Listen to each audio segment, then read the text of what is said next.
নমস্কার, কবিতার কলতান থেকে আমার চ্যানেলে সবাইকে স্বাগতম। বড়োদেরকে প্রণাম জানাই, ছোটোদেরকে অনেক অনেক আদর আর ভালোবাসা জানিয়ে এখন চলে এসেছে হ্যাশট্যাগ আমরা সকলের আজকের বিষয় নিয়ে। অনেক রাত, প্রায় কি 10টা 40 বাজে। তো আজকের বিষয়টাকে বলে দিয়ে, বিষয়টা একজন বিখ্যাত ব্যক্তিত্ব, ওনার নাম জিমি ডিন, একজন আমেরিকান সিঙ্গার উনি।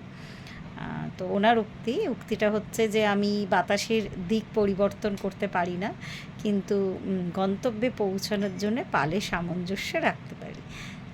দিয়েছে মধুমিতা এরম আগেও বলেছি যে এরকম বহু বিখ্যাত উক্তি দিয়ে রেখেছে। তো আজকের উক্তিটা অত্যন্ত সত্যি একটা কথা, একটা কথাই আসছে। আমি ভীষণ ছোট্ট ভিডিও বানাবো আজকে।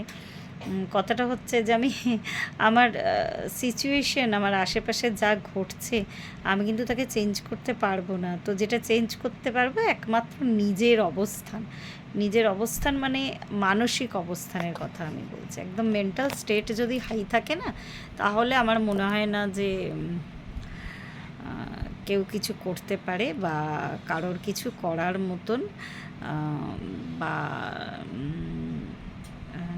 যদি কেউ ডিটারমিনেশন নেয় নিজের মনে মনে যে যত ঝড় আসুক, যত দুর্যোগ আসুক না কেন, এই ঝড় আর দুর্যোগ আমি প্রাকৃতিকের কথা বলছি না, আমি বলছি আমাদের জীবনে যে বাধা বিপত্তিগুলো আসে, তো যাই আসুক না কেন, আমি সেগুলো আসবেই, সেগুলো আমারই দেখতে গেলে আমারই কর্মের ফল আর কি। সেগুলো আসবে, সেগুলোকে আমি চেঞ্জ করতে পারবো না, কিন্তু আমার অন্তরের যদি সেই ডিটারমিনেশন থাকে, সেগুলোকে আমি 100% প্রতিহত করতে পারবো।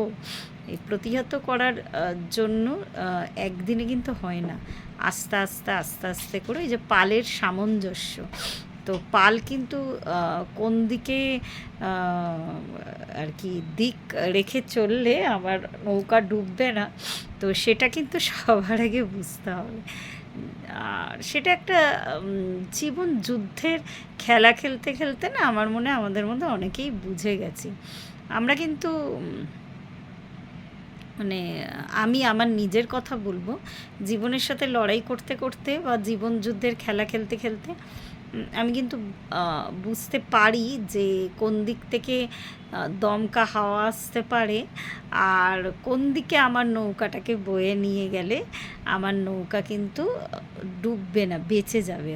অনেকবার এমন সিচুয়েশন হয় যে আমরা না আগে থেকে বুঝতে পারি না, মানে হট করে আর কি, খুব কী বলবো, খুব সাডেন চেঞ্জ হয় আর কি জীবনের।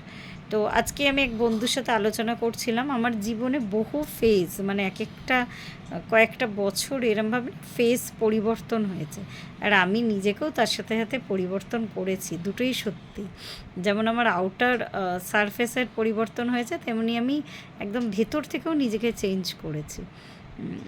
আর আমার অ্যাকচুয়াল আমি না নিজের জীবনের এই যে এই লড়াই, এই যেই নৌকা বয়ে নিয়ে চলা, এটাকে অত্যন্ত ভালোবাসি। এইভাবে আমি না ডে বাই ডে নিজেকে চেঞ্জ করতে চাই, নিজেকে মানে নিজের এই যেই মানে day by day revolution, day by day progress, হ্যাঁ অবশ্যই সেটা ভালোর দিকে, অ্যাটলিস্ট চেষ্টা করাটা। আমি কতটা ভালো হতে পেরেছি, আমি কতটা নাম্বার পেয়েছি, ওই নাম্বারের দিকে আমি যাচ্ছি না, অ্যাটলিস্ট অন্তত গতিটা যাতে মানে ঊর্ধ্বগতি হয় আর কি, এইটুকুই। আর চলি না, ছোটো ছোটো পা করেই চলি।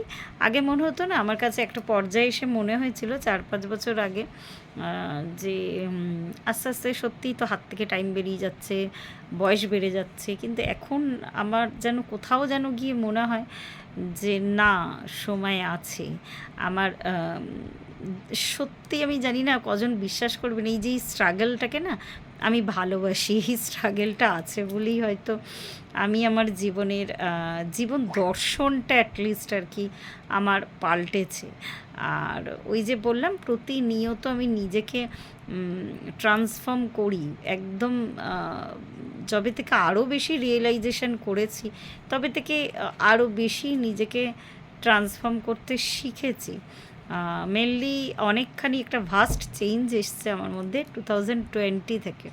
তো ওই প্রত্যেকটা দিন, প্রত্যেকটা মুহূর্ত আমি নিজেকে আমি তৈরি করতে শিখেছি। এখনও ক্রমাগত শিখছি। এখন একবারও সেই ডিসকারেজ হই না আমি, যে না কি হবে, ও এটা বলল, সে ওটা বলল।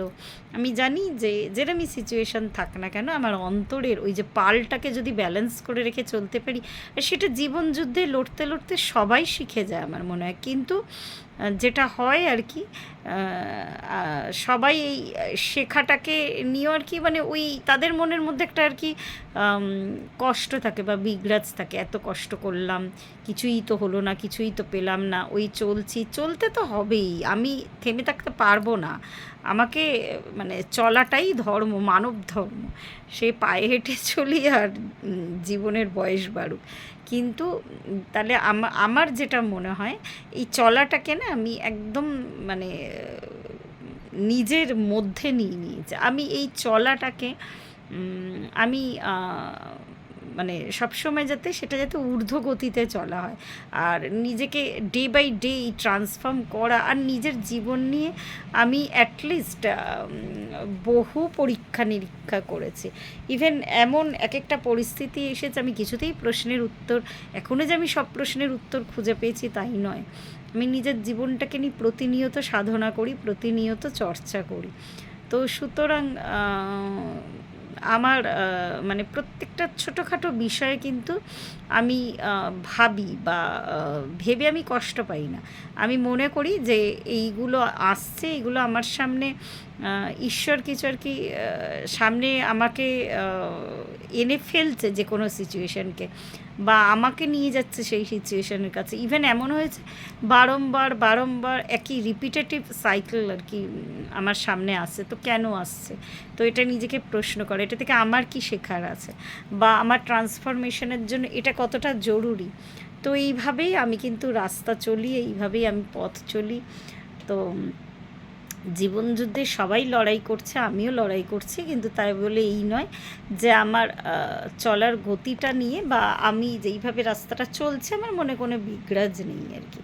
আমি জানি যে যতই টাফ জার্নি হোক না কেন, আমি এইভাবেই চলবো, অ্যাটলিস্ট আমি এইভাবেই নিজেকে ডে বাই ডে ট্রান্সফর্ম করব। শরীরের বয়স তো অবশ্যই বাড়বে, এটা তো আমার প্রকৃতির নিয়ম, আমি সেটাকে থামিয়ে নিয়ে রাখতে পারবো না।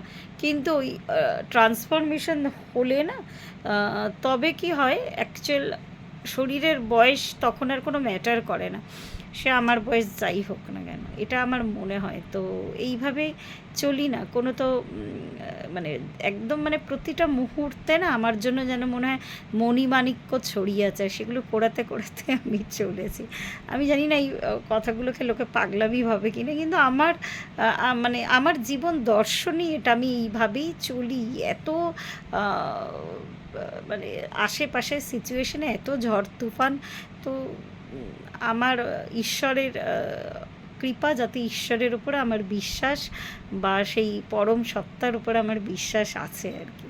তো এইভাবেই চলবো, সবাই আশীর্বাদে রাখবেন। তো আজকে এই পর্যন্তই, অনেক রাত হয়ে গেছে, আর বেশি বকবক করলাম না। ধন্যবাদ, প্রত্যেকে ভালো থাকবেন।